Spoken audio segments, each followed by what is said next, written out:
everyone, welcome back to my channel, and welcome if you're new. My name is Jenny. I am here today to talk you through my Rivers TBR, which I've been teasing in multiple videos over the last few weeks. So what is my Rivers TBR? I am a visual artist, and if you're new here, I make mixed media quilts, which means I create quilts, but they also have paint on them, different types of stitching, and photo transfer often. Right now, I'm working on a very large body of work that I've been developing for many years, and each piece is kind of its own separate journey within that large body of work.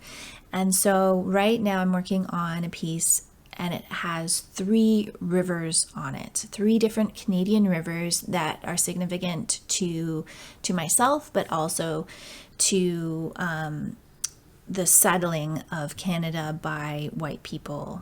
So when I'm making a piece like that, or like any piece, I often will be reading books that relate to something, a theme, or an idea that I'm holding within myself while I'm making that work. And I find that reading really enhances the experience of making the piece and also informs a lot of what I'm trying to say about it in the wider creation of it, but also it helps me to be in the moment of that with that piece, if that makes sense. So while I'm making it, I'm reading about rivers, I'm learning about rivers, I'm immersing myself in the idea of rivers, because I'm really trying to channel, pardon the pun, this energy that rivers give me into the artwork. So one of my favorite things is to create lists of books that could potentially go with different themes that I'm working through in my life. And so making a Rivers TBR was kind of a no-brainer on this one. I already had some books on my TBR that related to rivers. So what I did was I went through the electronic TBR that I have with my library and looked for those. And then I also researched some more books that I thought would be fun to read and inspire me as I'm creating this piece. So this video is going to just be a list of the books. I thought since it's Springathon still, and since people might be looking for books that are about rivers, then I would make a list and talk about those books here today. I do plan on making some videos that are a bit more artsy, that have a bit of the creation of the piece combined with the book commentary or quotes from the books or things like that as I'm going along. So the way I'm doing this TBR, I'm not really connecting it to my monthly TBRs. Instead, I'm just reading one book, and as I finish one, I'm starting a new one. And this list has something like 8 books on it. I may not read all of these completely. So what I'm doing is I'm getting them, I've purchased some, and I have the rest on my library list. And as I go through each book, I might skim it, I might look at it and see that it's not really adding anything to the experience of making the piece, so I may not end up reading it. But I wanted to list them all here for you today so that you can look at them if you're interested in reading some books that relate to rivers. So the first one that's on the list is Original Highways by MacGregor, Traveling the Great Rivers of Canada, and I have finished this one. So this actually talks about 7 different rivers in Canada, and it's written by MacGregor, is a journalist, and so it definitely has a very easy reading style, and you can see here these are the rivers. This is more than 7. I'm 1, 2, 3, 4, 5, 6, 9, 10, 11, 12, 13, 14, 15, 16. Sorry, 16 rivers.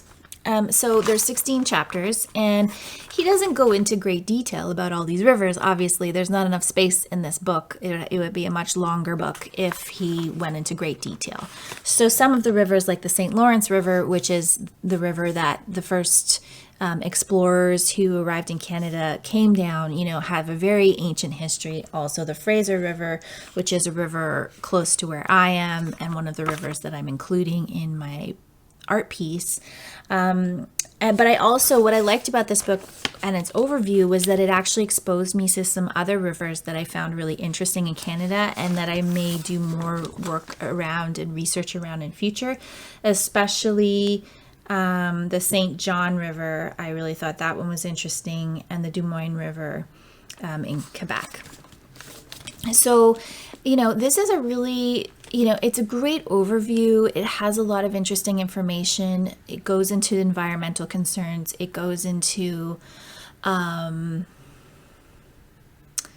what else does it talk about? Environmental concerns, people associated with the rivers, First Nations and Indigenous peoples that live along them, and there those histories of like land claims and things like that. The industry that went along with rivers. I really don't think I understood the extent to which industry and rivers are connected in North America, and probably in the rest of the world as well, and how much the industry, like pulp and paper, hydroelectricity, dyeing, all those types of things tie into pulp, lumber, the lumber industry here in Canada, huge, tie into the health and the overall development of the river. And also sewage treatment was a huge thing. So there's just a lot of things that this book touched on that was a great overview for like the complexity of a river to an ecosystem, and how people are drawn to rivers, they travel on them, they live beside them, they bathe in them, they drink from them, there's just so many levels of human connection to rivers. So yeah, this was really, really great book. The next one that I started reading is Riverwalking, Reflections on Moving Water by Kathleen Dean Moore. I have read Kathleen Dean Moore's book, Wild Comfort. She is a wonderful nature writer. I love her essays. This book is a bit more philosophical. It's a bit more memoir. It's a bit more travel memoir, but also relating nature to human emotion, human development, different things going on in relationships. So this is a bit more of a sentimental and lyrically written book, collection of essays. So so far, really enjoying this one as well. The next one I got is a book of poetry by Katherena Vermette. It's called River Woman. Katherena Vermette wrote a quite famous Indigenous novel called The Break, and she's based out of Manitoba in Canada. And, finding poetry connecting to rivers, very, very exciting for me.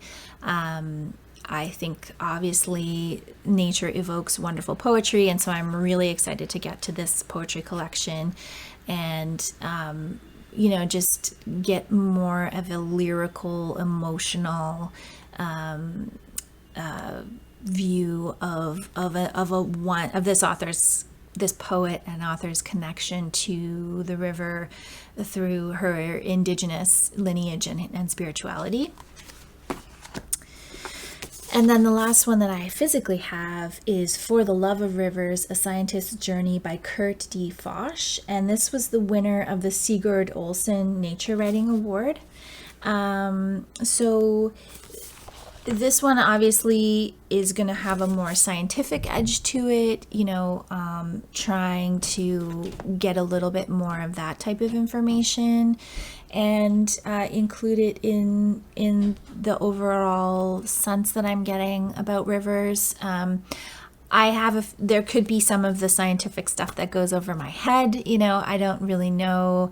I'm not into like nitty gritty science writing, but I did think that this would be, an interesting perspective to look at it in terms of the ecosystem that a river is, and kind of get into some more, nitty gritty details if I'm so inclined. Okay, so I also have on the TBR Rivers of Power by Laurence C. Smith. And this book I think, chronicles rivers from all over the world, I believe, and kind of talks about different, large scale human things, wars, conflicts, just big life happenings in the world that are connected with rivers. So I'm interested in learning more about that one. And then the other three are a little bit more specific to the Fraser River, which is a river, the main river here in British Columbia. The first one is the Savage River by Marjorie Campbell, and this one covers the journey that Simon Fraser, who was one of the first colonialists who arrived here in British Columbia, took along the Fraser River, because he traversed the whole thing with Indigenous guides, and it was a very harrowing journey. And obviously the river was named after him, and so it follows that journey. And then I also have Simon Fraser by Stephen Hume, which is more of a biography of Simon Fraser. So that's one of the ones that I'm not sure how much of it I'm going to dip into. I probably will get it out and look at it and see if I want to pull some of that information out and do a little research. I'm not exactly sure. And then the last one is called River Time, Racing the Ghosts of the Klondike Rush by John Firth. And this one is covering the journeys of a lot of the people who went up into the Yukon during the gold rushes up there. So I'm not sure how much it relates specifically to the rivers. I think it's probably more relating to the journeys that a lot of these gold seekers took.